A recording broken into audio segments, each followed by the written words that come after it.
اویس عزیزی، توماس سفری، زلفی نظری، عبدالرزاق قفوری، محمد نعیم حیدری، امیر پوپالزی، توافی اسکندری، مصور احدی، امیر پوپالزی. اینجا یه موقعیت برای افغانستان، تک به تک شدن، یه ضربه توپ تیر دروازه هم خورد.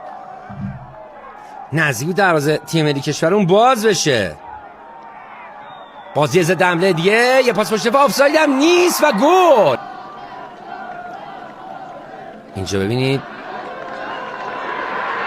چهارمین کرنر ایران رو میزنه.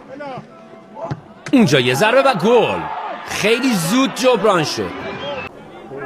از سمت چپ نفوذ میکنن بچه‌ها. اونجا علیپور، موقعیت در علیاری، یه موقعیت و گل دوم. دقیقه 35 ایران گل دوم رو به ثمر میرسونه. حسین زاده برای احمدی، دوباره خود حسین زاده میچرخه. حسین زاده زمینی ارسال و گل سوم. بله 3-1 شدیم و چه روزی شد برای مجید علیاری.